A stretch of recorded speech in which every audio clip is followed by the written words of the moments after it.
ngasemnyango ngelihle igama lenkosi yami uYesu Kristu.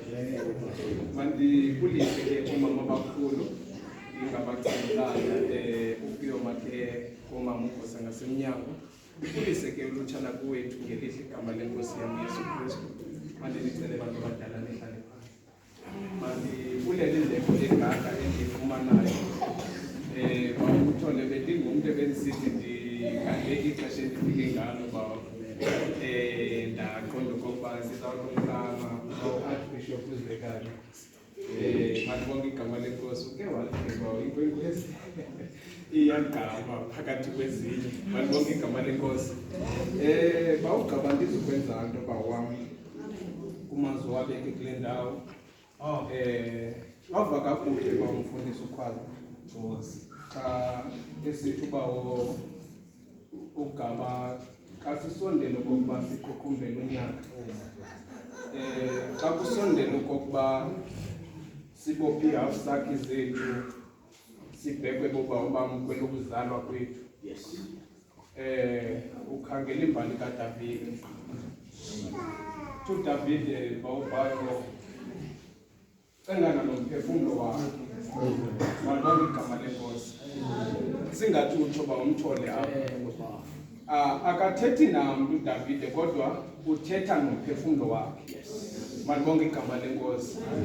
Singathi uthi lo mfo kakejile jonga ngemva kawuzekani. Ebona izinto agqithe kuzo. Abona izinto uThixo amgqithise kuzo.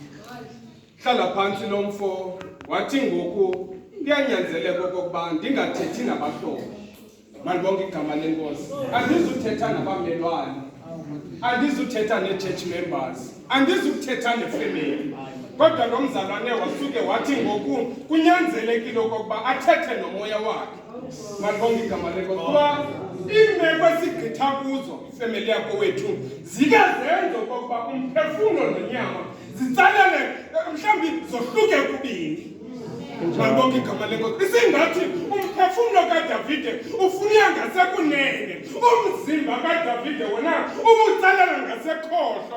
Ngoku uDavide uzama uhlanganisa umzimba wakhe kunye nenyama. Uthi mphefumlo wami zikhona imeko endithi xa ndizijonga ndibone okokubana andinakumbulela uThixo. Kodwa ngoku wasuka uDavide wathi ndiyawubona umphefumlo wami engathi unengqambi ngakuThixo ngenxa yezinto endithanda ndibana nazo ngomzimba wenyama. Uthenga umphefumlo uDavide ngoku umphefumlo wami mawubonge uYehova kuzo zonke izinto ezilapha ehlabathini. Kodwa masisuke phefumlo wami sijonge kuYehova. Mandibonge igama lenkosi. Isingathi umphefumlo uthi likhona igqirha elifana no-Archbishop uZekani esingasingabonga lona. Kodwa uDavide ubuyisa umphefumlo kwezo ndawo. Uthi uZekani bekuncedile ngoba ugqirha bekhokhela kuThixo. Haleluya. Eyona nto ngasenzeka ngoku masibheke kuThixo. Mandibonge igama lenkosi. Abanye bazobulela ihlabelelo zabo basekhaya. Athi lenkabi yegusha endayixhelayo yiyo ndenza okokuba ndisuke from ku-2021 ndizomba ku-2022. Ewathu noba uyiphelile lo nkabi yegusha kodwa khakulibale kancinci usuke ubheke kuThixo. Sizobuyisa zonke namhlanje. Bawugaba ezinye iifemeli bawemizi yawo ivaliwe ngenxa yecorona. Ndikhalela ubuza ke ngoku xa ndizawujika okokuba wena ikhaya lakho lisavuliwe uzawubulela bani? Abantwana bakho basaphelele uzawubulela bani? Usenomlingani wena uzawubulela bani? Abantu abaninzi ngexesha lecorona balahlekelwa yimisebenzi. Ewathu wena usenomsebenzi wakho uzawubulela bani? Uzabulela bani? Akathi uDavide masithathe wonke lo mzi sibheke kuThixo kodwa wenza self-introspection. Uthi mina moya wami nawe masibheke kuThixo. Ngelinye ixesha ke kuyafuneka ungarekruthi. Mandibonge igama lenkosi. kodwa usukubheka kuThixo unguwe wedwa kuba kakade wazi wena wedwa ngoba uThixo kuncedile. Balibonke igama lenkosi. Engathi uDavide ujonge umthwalela xesha uSawule avukwa ngumoya wezikhova bathi ngesilungu yibipolar wamthuthuzela lo mfo embethela isigili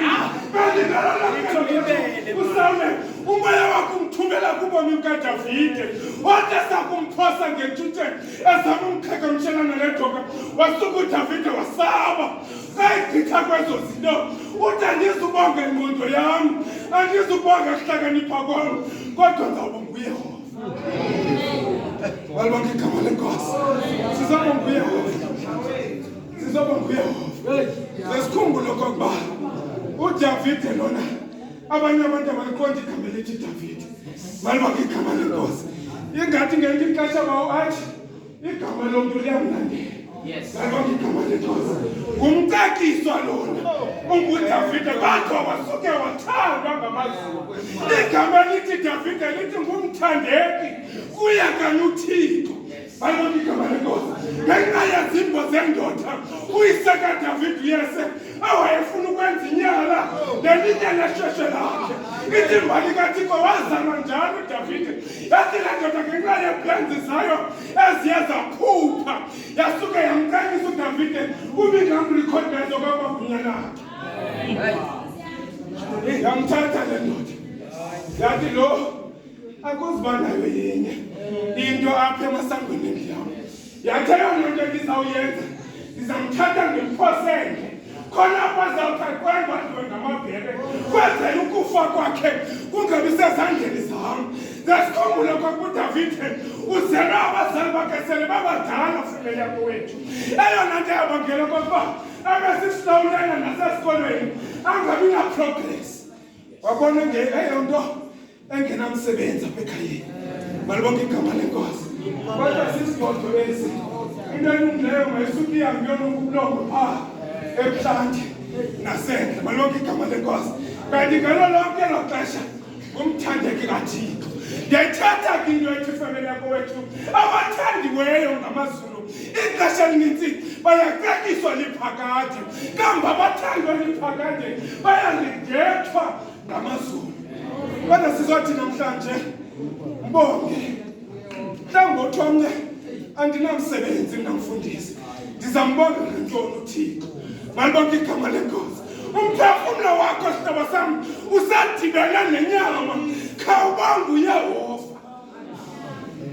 Bonga uThixo ba omnye uthi owami umphefumlo uyafana nongekhoyo kuba kakade ngoku bendisungula ndihamba ndiyithatha umbhinqo ndiwubeka apho ndithanda khona kodwa namhlanje ndiyabhinqiswa ndisiwa apho ndingathandi khona. Ewethu khawubonge nale nto okokubana usekhona umntu okukhathaleleyo.